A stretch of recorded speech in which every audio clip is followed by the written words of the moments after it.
breaking down some of my favorite shots from this year's MLB season. What is up, y'all? Welcome back to the channel. My name is Gottschalk. If you're new here, I'm a videographer, content producer at Major League Baseball. I shoot baseball, I edit baseball. I've been shooting sports since 2016 when I was at the University of Georgia, and I later on went to Major League Baseball if you're new here, and this is my 6th year or 7th. All right, enough of that. Let's just get into breaking down some of my favorite shots. I do this every year. I did this for World Baseball Classic 2 a couple years ago.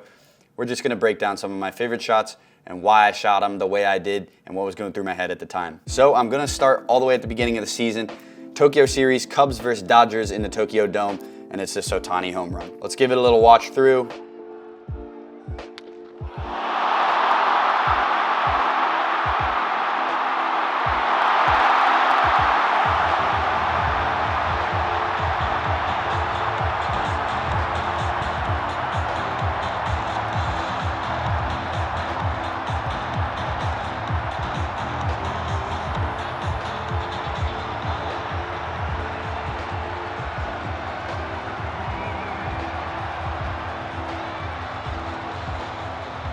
All right, so this is a pretty standard home run shot, but there is one thing that I want to talk about here is the framing at the beginning, right? It's not my favorite framing that I've ever done, but what I was going for here was to kind of isolate Ohtani with the crowd behind him. So I could have just shot it normally and, gotten his full body or shot it tight. But here I wanted to utilize the crowd because it's Shohei Ohtani in his home country, and everyone was like, even a foul ball or something like that, everyone was like, ooh, the crowd was crazy. So I really wanted to utilize that crowd in this moment here. And I've talked about this in recent videos, is framing for social.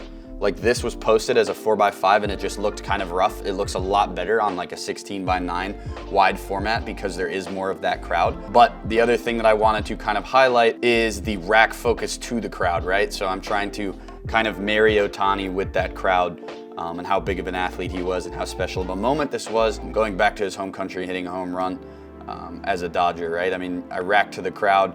And this is another thing, if you want to use autofocus, this type of shot is going to be harder because you don't know what your focus is going to be on and locking on. And it might look goofy if you do autofocus from him to the crowd. So that's something to think about. I'm a big manual focus kind of proponent, I suppose, but this is another example of why you would use it. Now, the next shot is also from Tokyo series.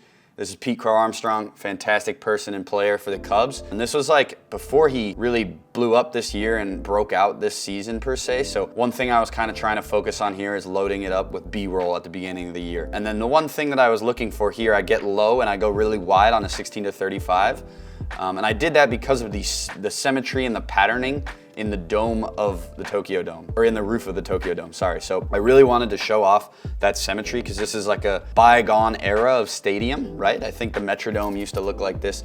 This type of stadium doesn't really exist anymore. And another pro tip, if you do go lower, when you're shooting really anything, it's gonna make the player look larger. So that's what I was going for there. If you make the athletes look larger than life per se. That's why shots in football and stuff look so good when it's shot from down low. Just something to think about. This next one is the Braves taking the field earlier in this season. I'm on a gimbal here and I go low.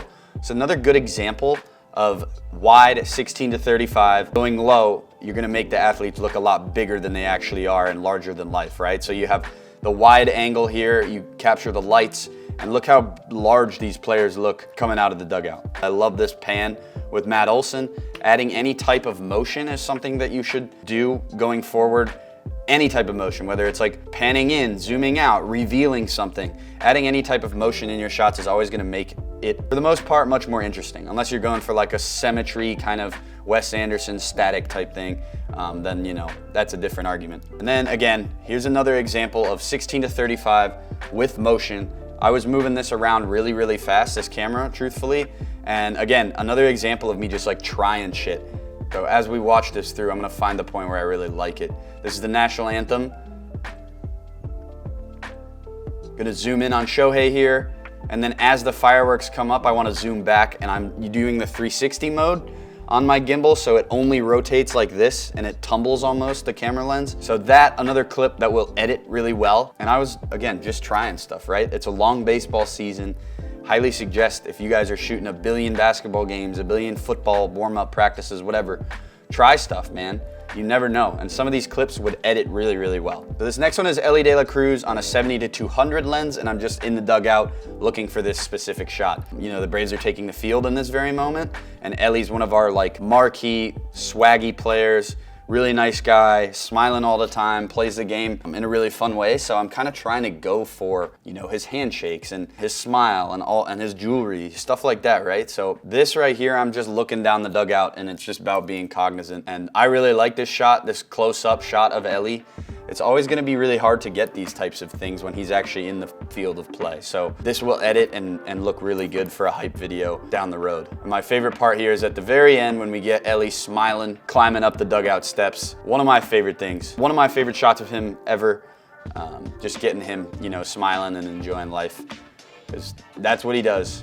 So this next shot is Elly De La Cruz stepping up to the plate. Now this is a shot that I get all the time. I try and load up on these shots because it's good to have shots like this for hype videos, player content, and things like that. So this is a 200-400 Canon lens with the extender on. So I think I'm at f4 in 4K 120.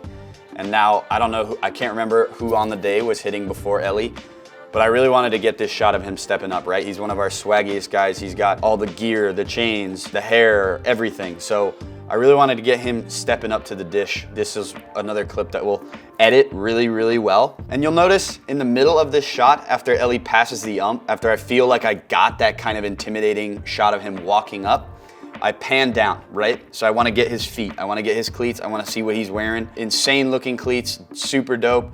And it also adds a little motion, right? It gives me the opportunity to pan back up to Elly as he steps in the box. So getting those little details, anytime you're feeling burnt out, if you're shooting a lot of things of the same thing, just look at those details. I've harped on this before. And then you get him at the very end, of course, digging into the box, lifting the bat up, adding a little bit of pan, motion, anything to that shot. So these next three shots I'm gonna lump together because it was one specific moment, and that moment was Ronald Acuna Jr. returning after a long spell out with injury. So this first shot is Ronald kind of stepping up out of the dugout, right? I wanted to get the crowd reacting to it, and you can see some of the fans in the background standing up and filming with their phones, actually. But I wanted to get this full moment, right? So anytime there's like a potential walk-off or a game-winning drive or a game-winning field goal, like you should be thinking of getting these moments, right? The kicker stepping out onto the field, the timeout in basketball before a last-second play. You should be thinking about these moments that are part of this larger sequence of moment, right? In case anything happens. Now, the shot might be missed, the field goal might be missed or blocked. It might be rendered useless, but you'd rather have it than not. So here's the second shot in this kind of sequence here. I get Ronald actually stepping up to the plate. You always want to, in these moments, roll a little longer than you might think, right? Like roll an extra 5-10 seconds on either end so you really are able to capture that full thing. And then another thing with this one, in contrast to the Elly De La Cruz stepping up to the plate sequence, I shot this one wider because he is returning to his home stadium, right? So he's returning to play in front of his home fans, and I really wanted to utilize the crowd more so than that Elly shot, which Elly is obviously playing on the road. So two shots, same exact motion from the player, but shot inherently very differently because there's a different story around it. And then finally, here's the home run on the first pitch actually from this Ronald Acuna Jr. injury return moment.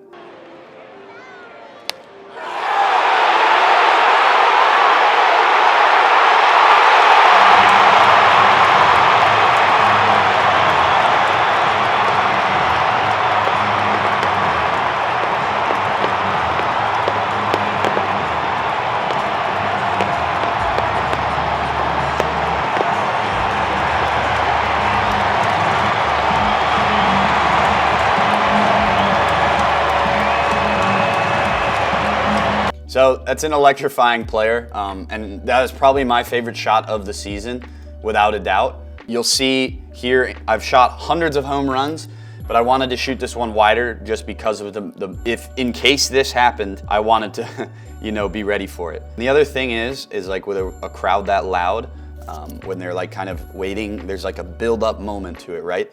There's gonna be a louder crowd pop. So when you are adjusting your audio recording settings, make sure you have those settings turned lower than they need to be. Whenever the pitch is coming, you're not gonna hear much, but whenever that pop happens, it's not gonna be completely blown out. I'm gonna lump together with a couple of these, center field angles. This shot here actually did like 20 million on TikTok or 15 million on TikTok, and that's been a common theme for us this year, getting the center field angle right. I think any new way you can show off the game or whatever sport you're shooting is what you should be striving for, right? I went into this season with the goal to shoot a lot of these center field angles because people love to see the pitch movement, right?